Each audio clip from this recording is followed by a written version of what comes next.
In life, how long is long enough? Welcome to Dorrs Down. Today, longevity. What does it mean to live long and prosper? Is it about quantity or quality? Let's unpack what it takes to thrive. You know, Chris, I have a thought, and I know you and I have had this discussion recently. We're both getting older. You have some health issues. I've had a lot of surgeries and a pretty significant fall in the last year. How long is long enough? And I think that, we've discussed, and I think both of us are at the same place that if it's our time to go any day now, I'm ready. we're cool with that because we've had a good life. But there's some people that just go to any extreme to eke out another week, another month, another year. And quality of life is not very good. And so for me, I guess the answer to that question is quality of life is way more important than quantity. I tend to agree with you, but quantity has its place too. Well, it does. And But if I'm bedridden, that's not a quantity I want. Right. I mean, I agree with you. However, I defer to my general philosophy, which is God's running the show. Yes, I agree. And if I'm ready to go at any time. I've been ready for 2 decades. But if God wants me here, if I live another decade or another 2 days, then it's because Yeah. God wanted me here, and I'm ready to embrace that too So I and guess appreciate it. So I guess your answer to the question, how long is long enough? It's like Both. whatever. I mean, Yeah. what's long enough is when God says it's long enough. Yes, You're right, cool right. with it. Yeah, which is quantity and quality. Yes, I guess it is. Yeah. Okay. Well, I have a headline story for us today, right out of the paper. Melissa Lucio is a citizen of Texas, and right now she lives on death row for the murder of her 2-year-old daughter in 2007. However, the truth is that her daughter died accidentally, and the prosecutor pursued a conviction during an election cycle.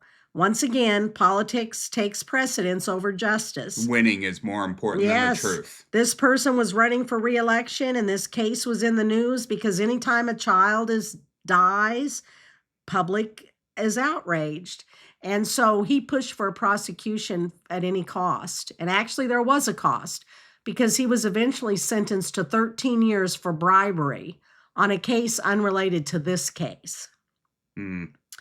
So it kind of shows you that he was willing to win at any cost, at any price. Yeah, corruption seems to it permeates every part of the man, justice system. It does. There's just so and much it's on so it. corruptive, Winning records don't have justice in mind. Yeah, so I mean, as we were reading and researching this case, this Miss Lucio, Melissa Lucio, is yet another what I would call victim of our judicial system, that she spent decades on death row because she was convicted of killing her own daughter, and they based the whole conviction on the prosecutor, the interrogation process that happened immediately after the little girl died. Two years old. Let's set the stage a little bit differently. So this little girl fell down some stairs and she got up. 2 years old. She was 2 years old and she kind of had a balance disorder, so she fell often. She fell down some stairs, but she got up and she seemed fine. And for 2 days, she was fine. Then she went to sleep to take a nap and she never woke up. Yeah. And she died. And they determined, it was because she had a brain injury, but it wasn't evident. And immediately after the little girl died, so the mother is just distraught. She didn't even know her daughter was hurt. And they rush her out of the hospital and take her straight into an interrogation room. And for those of you who think... So they rushed the mom out of the hospital and started interrogating her. Didn't even give her time to grieve for her child or process this loss. And for those of you who think that an innocent person would never admit to a crime, you haven't been under the intense pressure of an interrogation. And so eventually, after 5 hours of these prosecutors screaming and railing at her, she said, well, maybe, I guess I could have done something. And that was it. That's what they used to convict her. They said she was admitting to the murder. Right. And then on top of all of this, she wasn't just the mother of this one kid. She had 12 kids. Children, yes. And she was in all those years of rearing 12 children. Never once did she have a case opened against her or a teacher question her treatment of a child. There was never a phone call to the police about abuse or anything. There was no evidence at all that she had done anything to any of her children for all those years. And then all of a sudden, this little kid falls down the stairs, gets beat up on the way down. And the older children at home saw the little girl fall. Yeah. The prosecutor wouldn't let them talk in the court, in the trial. Yeah. Right. Yeah. So it was just such a mess. Well, the reason that this is in the news right now is that she has been found not guilty in Texas. They have overturned her case. That everyone in the judicial system admits that this little girl died by falling down the stairs and that there was never a crime committed.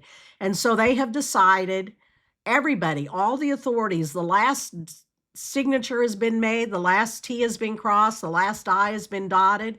There's paper in the state of Texas right now that says she was unjustly convicted of a crime that never occurred, and they're going to release her. But it's been 2 weeks, and they haven't released her yet. Right. You know, what's it take to open a door? You've kept someone in prison for almost 2 decades for now a crime that you all realize never happened. Right. And the prosecutor's in prison for his misconduct on other cases. Yeah.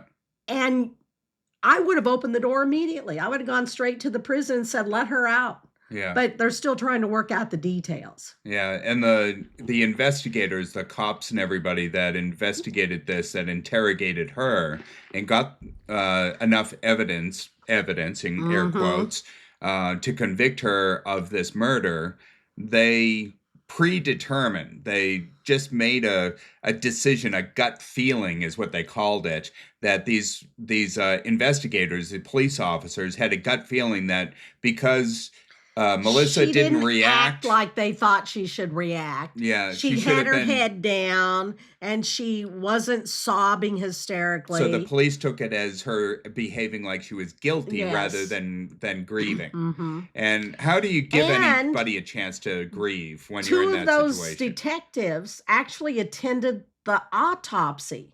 So they were present at the autopsy with their theory that this little girl had been killed by parental abuse.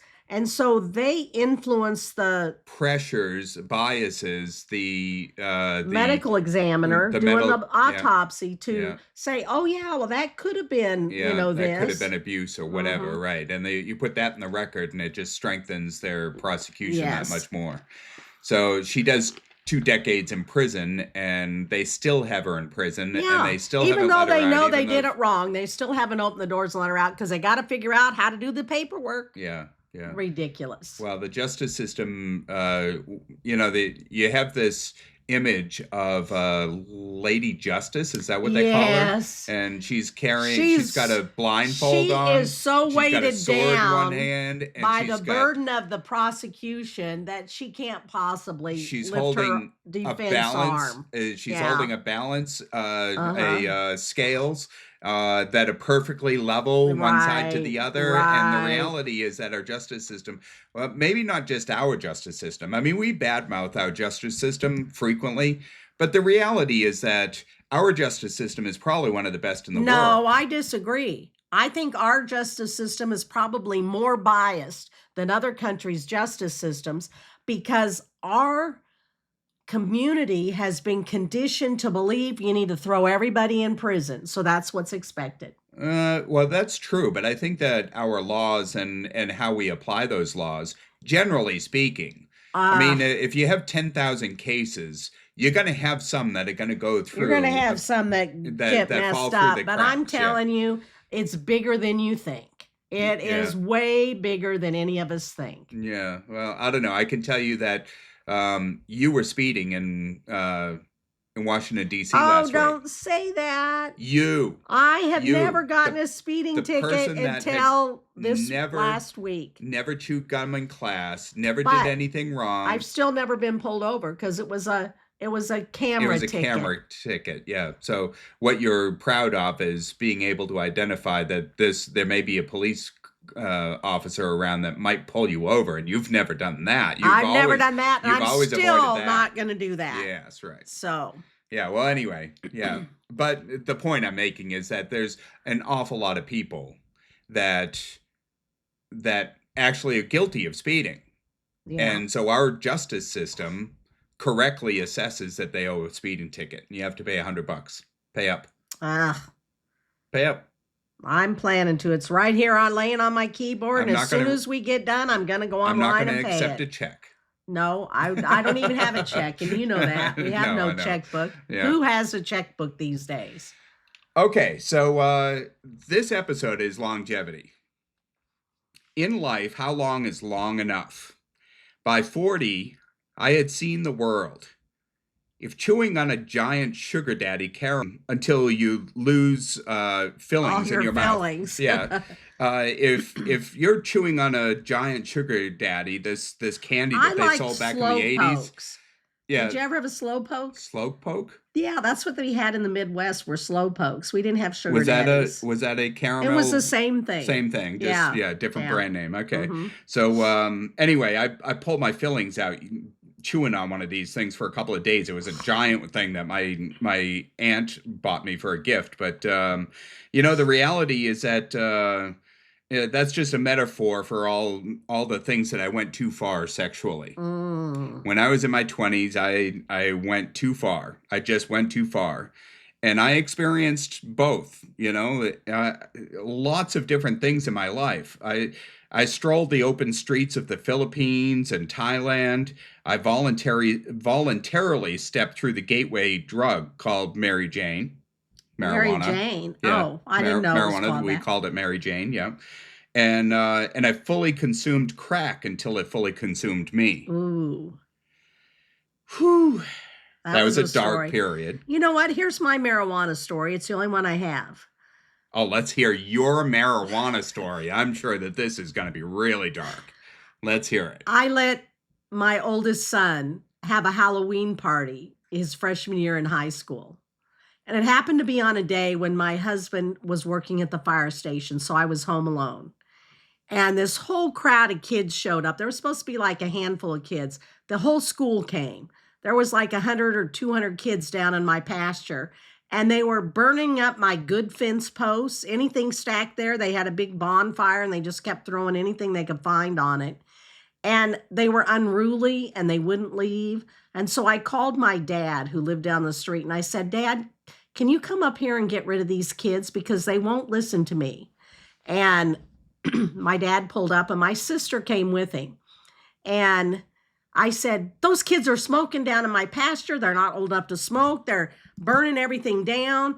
I want them to leave. And my sister looked at me and said, if you're upset about the cigarettes, what do you think of the pot? And I said, the pot? What pot? She said, can't you smell it? I said, I don't know what it smells like. So that's my marijuana story. I hear crickets. What's that mean? There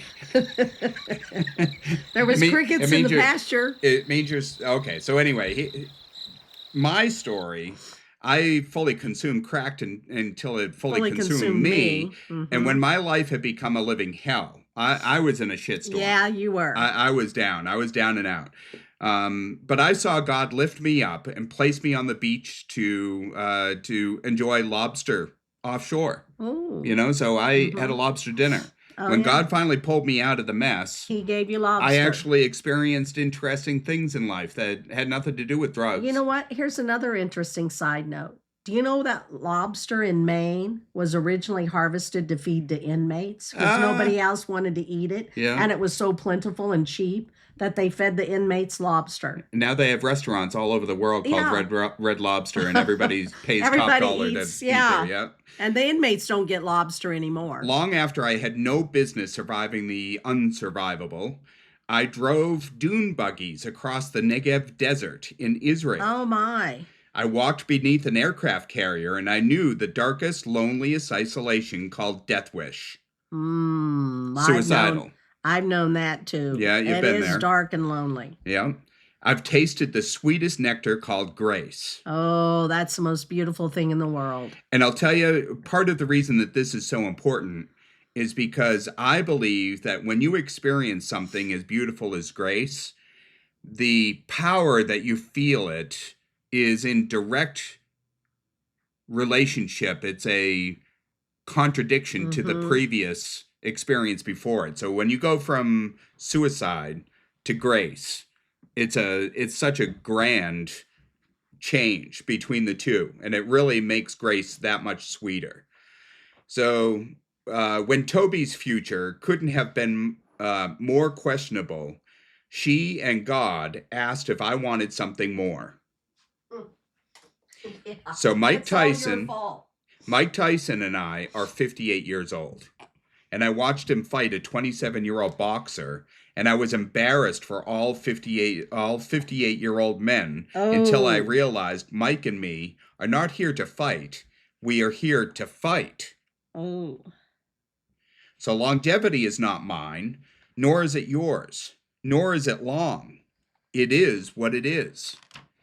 We are merely its puppets delivering a message. And the message is that life is a puppet show and God is pulling the strings. You know, in church this morning, they sang a song, and I wrote this down. I had to go find my journal to read it. But there's a grace when the heart is on fire. Boy, isn't that when grace steps into your life? Yeah, when the heart is on fire. That's poetic. I like that. I just loved it. You heard that in a song? Yeah, in the song they sang today? This morning. Interesting. Yeah. And then it said, if I should fall into the space between what's left of me and this reckoning. That was another line in that same song. And I just thought it was just such Say that one more time. What if I should fall into the space between what's left of me and this reckoning? What if I should fall into the space? Yeah, I thought that was pretty powerful. I hate the beautiful game of chess. Oh my gosh. If I could get a penny for every time you say the word chess, I think I'd be a millionaire.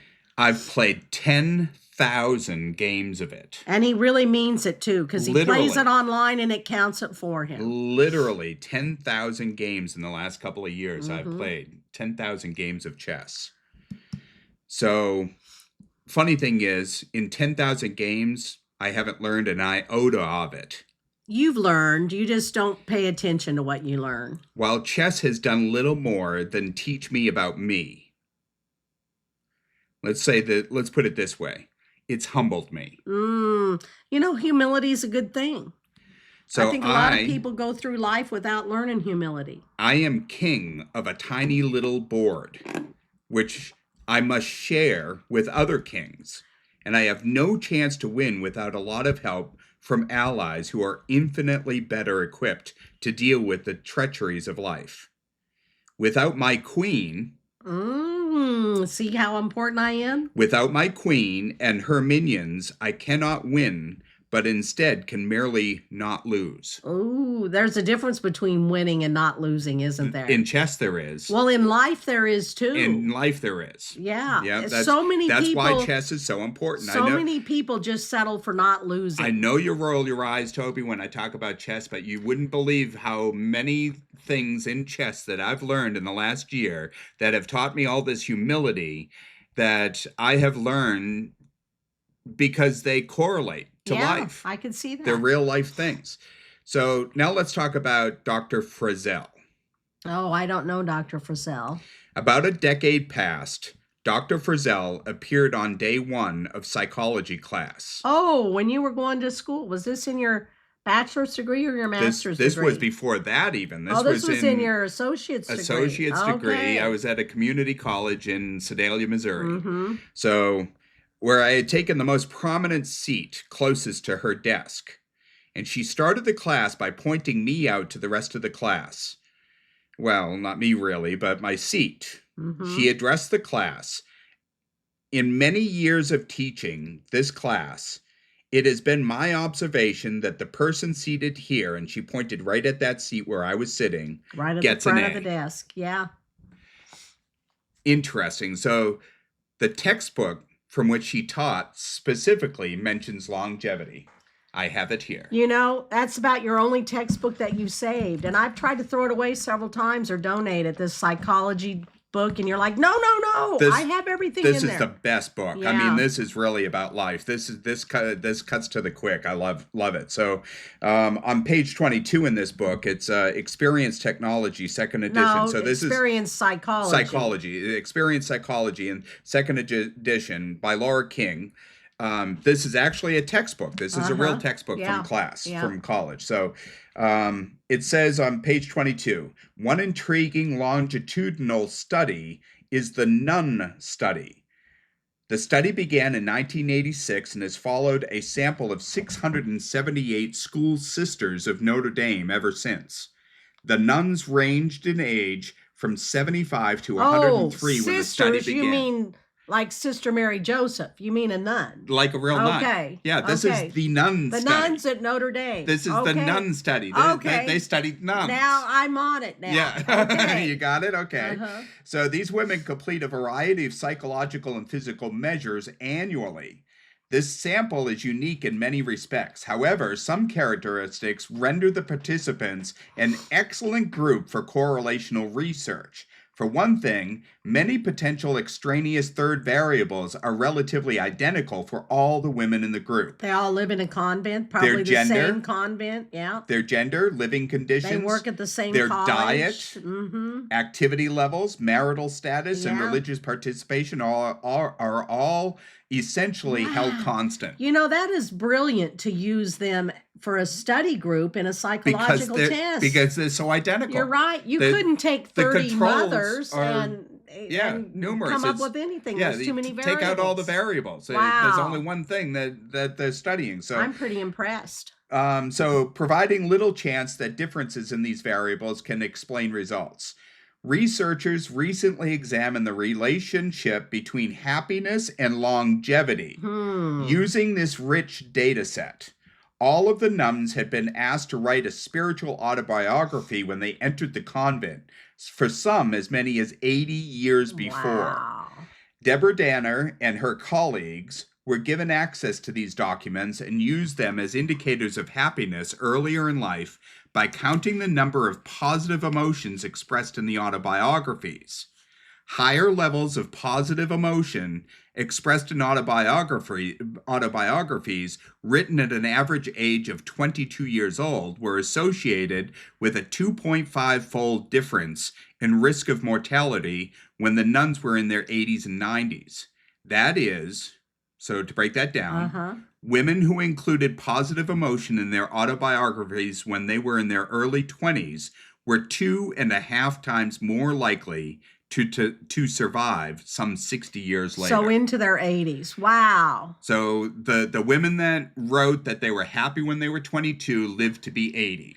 But this said positive emotions. Is that what you said? Positive emotions, so, that's right. You know, is that how we define happiness? By having positive emotions? I like that because I don't think people can answer the question, what makes you happy? But if we can say, how many positive emotions are you feeling? I think we can measure that. Well, in psychology and in this book, it talks about happiness. And there are things that define happiness on different levels and different elements of what defines happiness. So those are discussed in this book, and it even mentions it in this study. But what I think is fascinating is what that study is saying is that if you're happy when you're 20, you're more likely by 2.5 times to live to be 80. Yeah, I or like 90. that. Right. So happiness has a direct correlation, a scientific direct correlation to how long you live. Wow, that's interesting. That's really interesting, and it's Which is scary why at I the expect same to die time in the next because week or so. everybody's messed up in their 20s. You know, I mean, it's Yeah, not the that's what I mean. happiest time of life. Yeah, exactly. So, yeah. wow, So, interesting. So anyway, as for the seat that I took in her class, perhaps the student that takes that seat takes it boldly. So perhaps they arrived at the classroom first. Perhaps, or perhaps they just walk to the front, which is what we always do wherever we go. Well, we still do that. We We do still that do. at church Sit and in the everything first else. row at church, Yeah. sit in first row at the class we went to this morning. Perhaps sitting in that seat forced my attentions to Dr. Frizzell and her message without the distractions of the shenanigans unfolding in the class of younger there's students behind shenanigans me. in college classes. Perhaps there was no correlation, but I did achieve an A. Mm-hmm. Yeah. Okay? And you saved the book, so evidently you learned something from it. That's right. One more little thing about longevity. The G in longevity is pronounced twice. Once with the N as in long. So there's a G longevity. Long. And then once again, separately, with the last couple of syllables, evity. Yeah, because we don't say longevity. Is a hard G sound. So longevity. That's interesting. So it's pronounced twice. And it's called, this linguistic process is called pelletization. One more time. Pelletization. Pelletization. It's an oddball. It is an oddball. We can't even say it. Yeah. Yeah. So to answer the question, I've heard the answer to a slightly but not so different question. How long should our podcast be? And the answer, I think you were listening to a guy that was teaching you about podcasts. Yeah, I went to a class this week. And he said that, didn't he? He said as long as you're entertaining and you're not boring. How long can you not be boring? How long can you not go with your podcast and not be boring? Is that also the answer to our episode question? So how long is long enough? If we're yeah, I could be, I suppose. When we start to get boring, it's our time to go. In life, how long is long enough? Well, when we start to get boring, maybe it's time to stop. Maybe. Right. I personally love old people. I just love them. I think they're so fun. I love one old person anyway. I'm not. I don't consider myself old, although the years are stacking up. Oh yeah. But you know, they are. I was looking up for this episode. My great grandmother lived to be 96. Her name was Lily Martin. Lily Martin. And she lived to be 96. And my mom's mom lived into her 90s too. And I think she was 94 when she died. So my mother's family is long lived. My dad's family is not long lived, but they've had some illnesses. So I don't know. Perhaps I'll follow my mom's side of the family and I'll live to be 96. Grampy Berg, I think, died when he was my age. And he died of diabetes. He had both his legs removed. Yeah. He was paralyzed on the right side from multiple strokes. Well, that's died of a heart definitely attack not quality of life. Yeah, not quality. And on the other side of the coin, my grandmother lived to be 80. She outlived my grandfather by 20 years. So my mom's sister's still living and she's 92. So, you know, if I'm a product of them, I should be around for another 10 years. Well, that's good. I'll keep it. You'll keep it? I'll take it. Yeah. So, here we are at our favorite part of the episode, felony murder, inspired by John Maynard. Yeah. And what is felony murder? It's a loophole. It's a loophole. It's a loophole. We took a class this morning at church and we were telling the man who led the class what felony murder was, and he was just stunned. He's like, I didn't even know we had a law like that. That sounds so stupid. And it is. So here's one of the stupidest cases I've heard of. Jamie Mead. Jamie Mead was 19 years old when he was sentenced to life without parole. So right away, first thing is, if we're talking about juvenile, already we're talking about a teenager. They're the most victims of felony murder. They get it. So he was sentenced to life without parole after being convicted of aiding and abetting a felony murder in Michigan in 1993. Under the influence of marijuana, which I just learned is Mary Jane, I had no idea, and alcohol, Mead and his co-defendant planned to rob an acquaintance. But his co-defendant's gun accidentally discharged and killed the victim. So Mead should have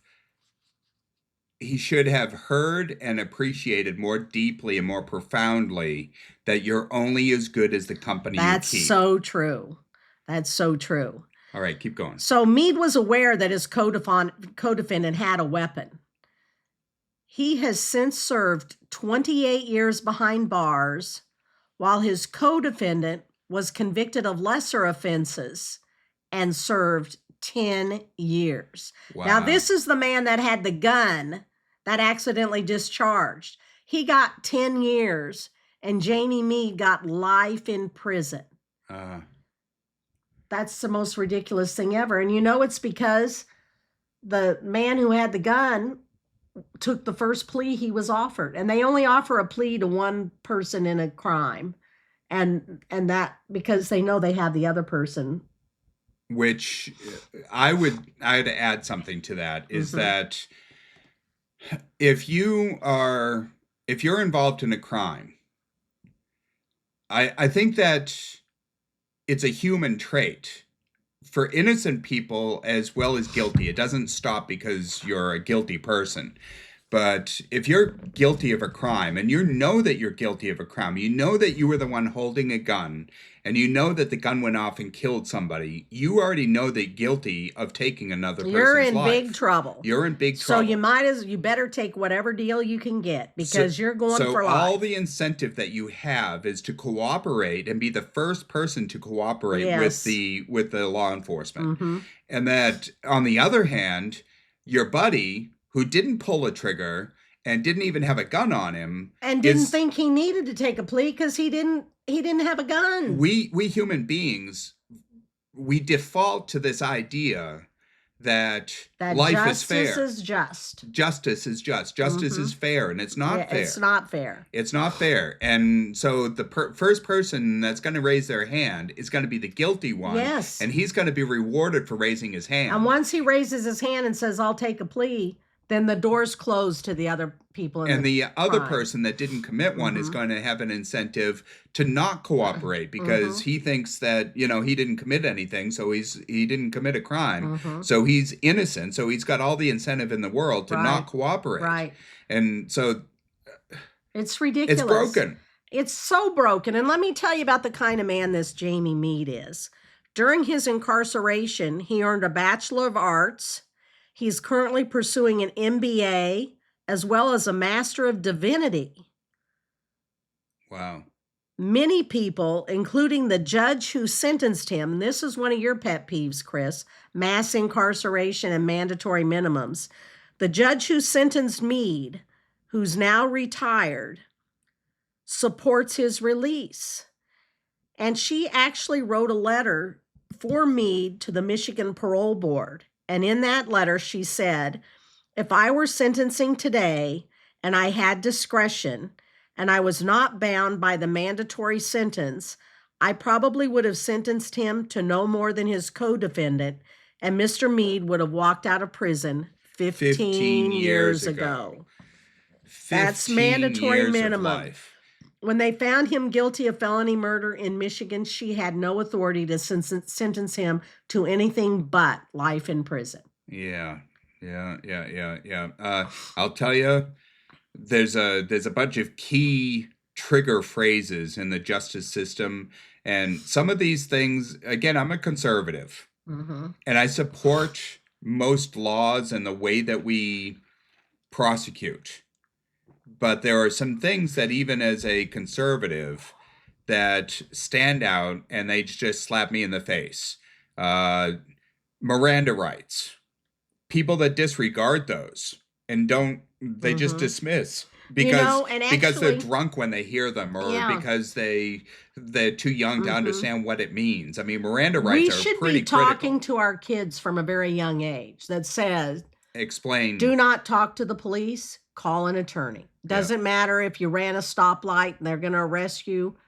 Don't say anything, call an attorney, because we don't know what we're saying. We think that the law is just, and it's not. The fact is that if you talk to an attorney first or have an attorney present, then at least you're making the right decisions and the right things are being said. Not just that, but you can always add to the record at any time later on if you feel that it's necessary. You can't take it off of the record once you've already said it to a police officer. That's right. You're bound to it. You are bound to it. And that can affect the rest of your life. And kids So there's just don't two understand things we that. should be teaching kids starting in middle school and on up.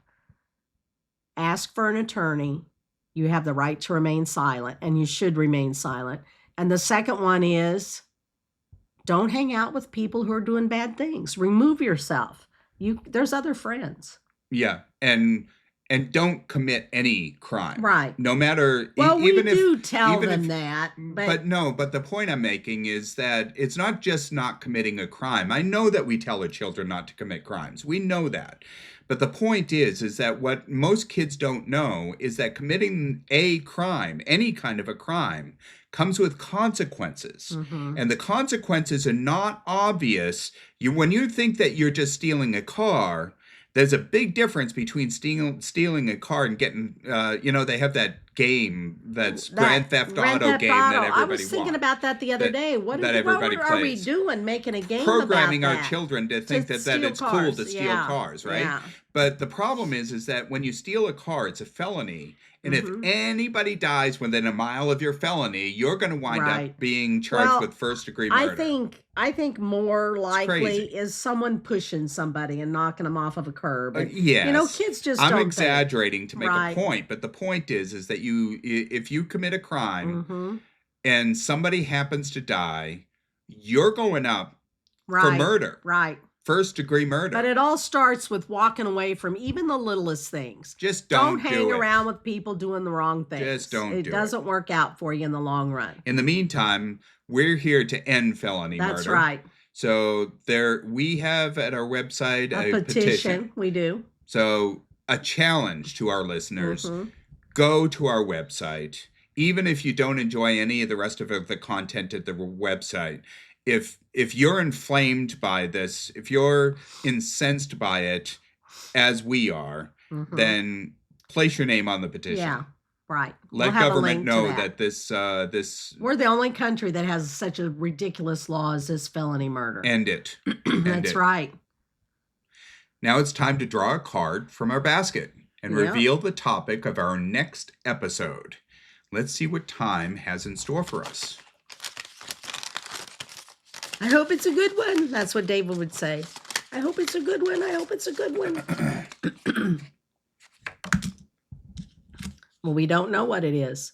Time zones. Time zones. I love it. That's pretty good because time zones are confusing. And I was just looking at the map of time zones the other day. And there's little slivers of some states that are cut out in a different time zone. I love it. That's going to be a great one. I'm really glad we pulled that one. I've think been it'll looking be forward fun. to that one. Yeah. So that'll be fun to explore. Think that'll There'll be be a lot lots of of fun. stuff to talk about there too. There will be, that's for sure. So thank you for your enduring longevity. We pray that you use your longevity to change the world. Share your own reflections and stories using hashtag 2DoorsLongevity and join the conversation about how we can make the most of the time we're given. This is Christian and Toby Dorr, reminding you to make an impact with the moments you have. 2 Doors Down. It's about time. Subscribe on YouTube at 2 Doors Down. For exclusive content, check out our Patreon channel. Our website is 2doorsdown.com. Until next time.